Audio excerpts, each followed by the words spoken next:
महापुरुषों बड़े प्यार से कहिए धन निरंकार जी। महापुरुषों श्याम भैया की जय, श्याम भैया की जय के जय जयकारों से मानो आसमान गूंज रहा हो। श्याम के सहपाठी व मित्र अपनी खुशी उसका जयगान करके प्रकट कर रहे थे। दूर बैठे बड़े बूढ़े नौजवान व बालक उसकी एक झलक पाने के लिए बेचैन हो रहे थे।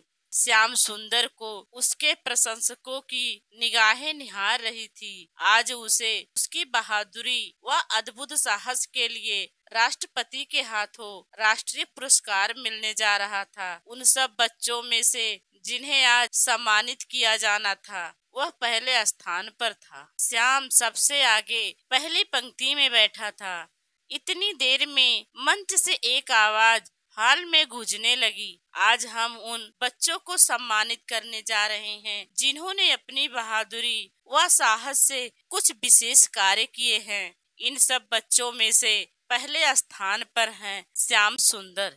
यह बालक आयु में कम पर साहस व बहादुरी में हम सबसे बड़ा है। इसने अपनी जान हथेली पे रखकर चौधरी राम दयाल जी के परिवार के 4 सदस्यों को जलने से बचाया। यह बालक चौधरी साहब के जलते हुए घर में घुसा और एक एक सदस्य पकड़कर बाहर लाने लगा। इस वीर बालक के कपड़ों को आग लग चुकी थी। आंखें धुएं के कारण खुल नहीं रही थी, परंतु इसकी हिम्मत नहीं टूटी थी। घर के सदस्यों ने बाहर आते ही चिल्लाना शुरू किया कि मुन्ना तो घर की दूसरी मंजिल पर सो रहा है, उसे कोई बचाए। इस आवाज के कानों में पड़ते ही यह बालक फिर आग में कूद पड़ा और मुन्ना को मचलती आग से बाहर ले आया। इस वीर बालक के माता पिता भी धन्य हैं जिन्होंने इसे यह शिक्षा दी। श्याम के हाथों में एक सुंदर उपहार था। जैसे ही वह अपने स्थान पर आकर बैठा, तालियों की गूंज में वह अतीत में खो गया। उसे लगा जैसे यह शिक्षा तो उसे अपनी माँ के दूध से ही मिली हो, क्योंकि जैसे ही उसने इस दुनिया में आंख खोली, घर का वातावरण ही ऐसा पाया जहाँ पर संत जनों की सेवा व संगत मिलते रहते। उनके मधुर वचन जीवन को ऊंचा उठाने वाले थे। इसके अतिरिक्त उसकी माँ स्वयं भी देवी थी। किसी घर में कोई बीमार होता तो वह अपने घर का काम छोड़कर पहले उसकी सेवा करने चली जाती। किसी की मजबूरी व विवशता को तो वह खूब पहचान लेती थी। किसी के बच्चे की पढ़ाई के लिए धन से सहायता करती और कभी किसी के घर बेटी की शादी के समय रात को देर देर तक जागकर उनका हाथ बटाती। यही नहीं, उसने अपने शारीरिक सुख की कभी चिंता नहीं की थी। वह तो सबकी अपनी ही थी, इसलिए वह सबको प्यार करती और सब उसको प्यार करते।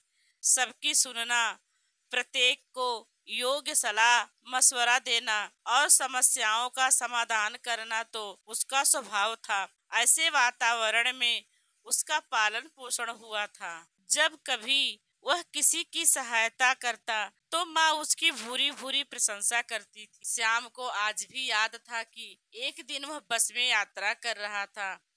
बस में बहुत भीड़ थी। एक वृद्धा बस में सवार हुई।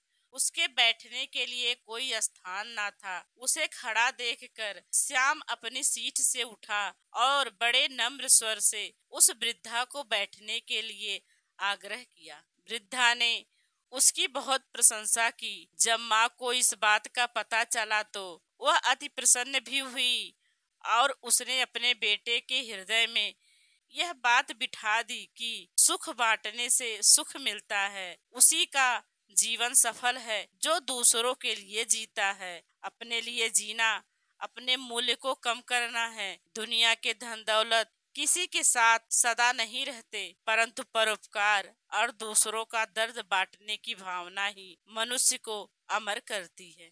अब तो श्याम का स्वभाव ही बन गया था कि वह दूसरों के काम आकर खुश होता। प्रतिदिन रात को सोने से पहले प्रार्थना करता, हे प्रभु, दिन भर मेरे से अनेक गलतियां हुई हैं, कई जाने अनजाने गुनाह भी हो गए हैं, उन सब के लिए मुझे क्षमा करें।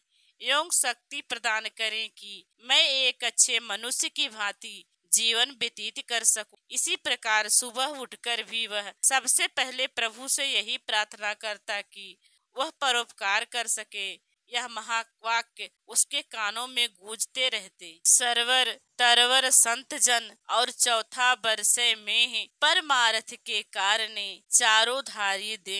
इस तरह श्याम मन ही मन अपने सतगुरु के साथ साथ उन सभी संत जनों का धन्यवाद करने लगा जिन्होंने उसके मन की स्लेट पर दिव्य गुणों की लिखाई लिख दी थी और जिस कारण उसे चारों ओर से प्रशंसा मिल रही थी। महापुरुषों, बड़े प्यार से कहिए धन निरंकार जी।